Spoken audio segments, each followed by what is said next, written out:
ma zajat ruhuka fi ruhi kama tamzajul khomratu bil ma'iz zalal fa idza massaka syai'un massani fa idzan anta ana fi kulli hal. Bercampurlah ruhmu dalam ruhku sebagaimana bercampurnya khomer dengan air bening.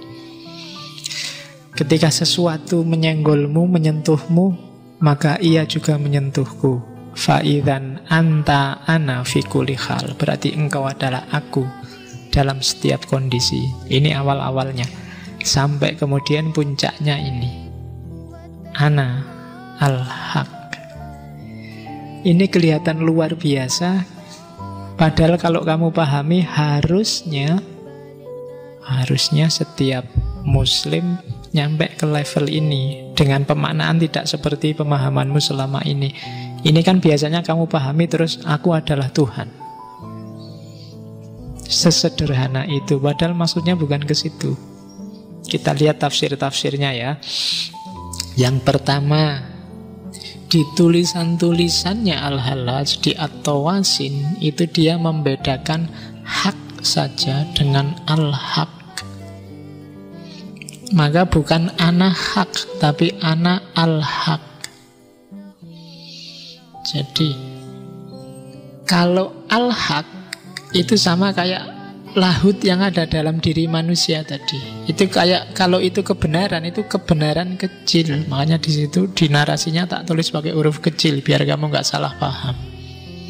Jadi kalau al-haq itu manifestasi dari kebenaran besar dalam kebenaran kecil yang kontekstual. Arahnya nanti ya itu kebenaran juga sih, ya itu Tuhan juga sih, tapi dia Tuhan kecil dalam tanda petik. Manifestasinya Tuhan dalam dunia ini. Jadi dia bukan Tuhan yang sejati. Jadi al-haq itu nanti akan menuju pada hak. Sama lahutiyahmu, aspek ketuhananmu, sebenarnya dia merindukan lahut yang sejati, Tuhan yang sejati. Hanya saja sering terhalang oleh nasut, oleh kemanusiaan. Maka buang kemanusiaanmu, maka lahutmu akan cepat ketemu dengan Tuhan besarnya. Nah, jadi hak dan al-haq beda. Maka Al-Hallaj ngomong al-haq, bukan ana-haq. Jadi al-haq itu tajallinya, manifestasinya, bukan Tuhannya itu sendiri. Terus ana al-haq kalau bagi Al-Hallaj, ya ini la ilaha illallah itu. La ilaha illallah itu satu-satunya yang layak Tuhan hanya Allah. Bahkan aku pun tidak ada. Jadi yang disebut aku ini sebenarnya tidak eksis. Jadi utuhnya la ilaha illallah kalau hanya satu ana, yaitu Allah. Bahkan ana yang ini, yang ego ini, enggak, dia juga hanya menghalangi. Jadi Allah lah yang absolut, kita yang relatif. Kan itu kalau pakai teorinya Ibnu Sina kemarin. Allah yang wajibul wujud, kita hanya mungkinul wujud. Kita hanya mungkin ada. Ada kita tergantung Allah. Kita yang sejati itu berarti apa? Ya Allah, wong Allah kan yang bikin kita ada. Jadi kita itu tidak ada yang sejati hanya Allah. Maka kebenaran yang paling esensi, satu-satunya yang ada hanya Allah. Ana yang manapun itu hakikatnya nggak ada. Satu-satunya ana yang ada hanya ananya Allah. Wah, ini jerunah kian. Jadi kamu sebenarnya nggak ada. Kamu ada karena Allah mengizinkan kamu ada. Kalau Allah nggak mengizinkan ada. Kamu dulu nggak ada, terus dibikin Allah ada, terus besok nggak akan ada lagi. Dari ada, dari tidak ada jadi ada, terus nggak ada lagi. Sebenarnya keadaan ini dari mananya? Dari Allah.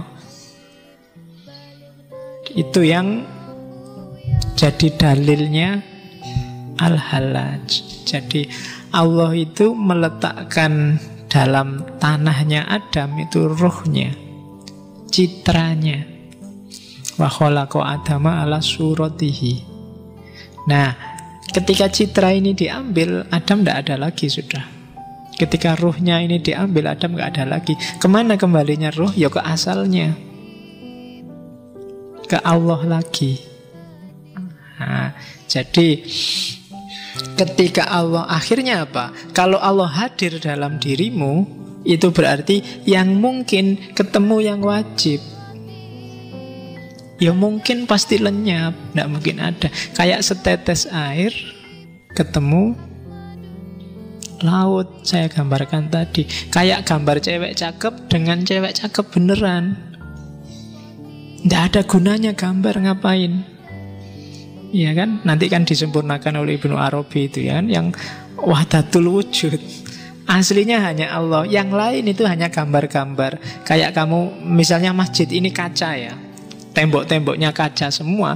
Kamu berdiri di tengah-tengah. Gambarmu kan ada di sana, ada di sana, ada di sana. Gambar-gambar yang ada di sana itulah makhluk. Dia cuma cipratan dari wujudnya Allah. Allahnya yang sejati ada di sini. Jangan fokus di sana. Itu wahdatul wujud. Jadi kamu itu cuma tampilan, cuma manifestasi sebagian dari dirinya Allah. Yang sebelah sana gambar pundak sebelah kanan, yang sebelah sana kelihatan pundak kiri, kaca yang atas kelihatan ubun-ubunnya, kaca yang bawah gambarnya kaki. Dan realitas alam semesta semacam itu.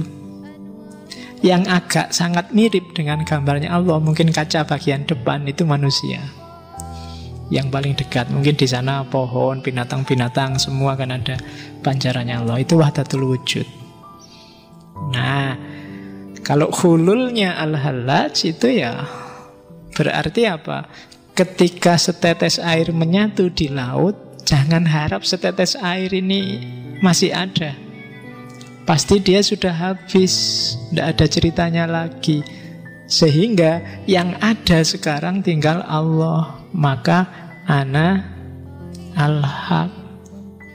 Nah itu yang ngomong bukan lagi Al-Hallaj, tapi dalam tanda petik Allah. Nah ini nanti di beberapa kajian itu yang diomongkan Al-Hallaj tadi ada loh dukungan ayatnya. Misalnya innani anallah la ilaha illa ana fa'budni. Ya kan? Ternyata Allah sendiri sudah bilang sesungguhnya analah yang Allah. Kalau ada anallah maka tidak ada gunanya lagi ana Faiz, ana kamu, ana Masjid Sudirman, ana Takmir, nggak penting.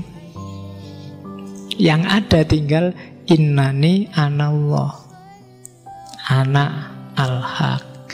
Ada juga surat Fusilat, innahu bikulli syai'in muhit.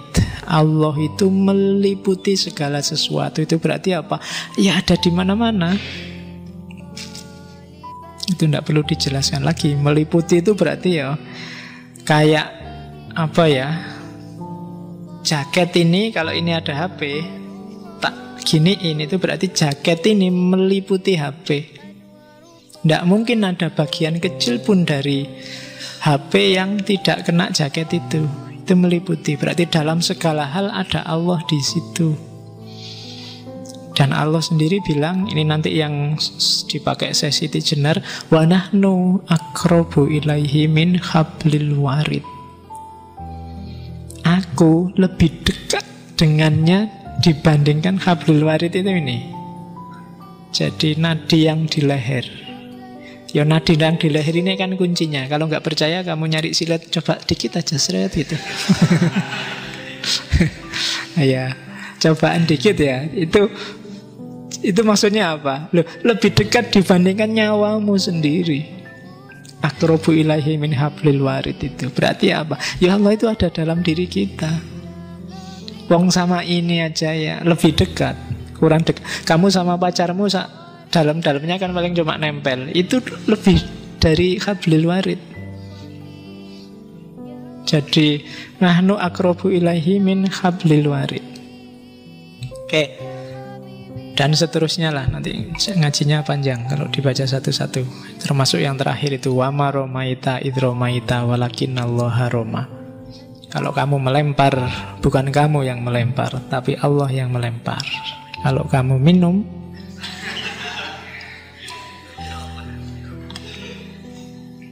ya sayangnya aku belum nyampe makomnya, jadi belum nyampe wamaromaitanya. Kalau sudah hulul itu saya bilang tadi, kalau kamu ngomong itu ucapannya Allah, kehendakmu kehendaknya Allah.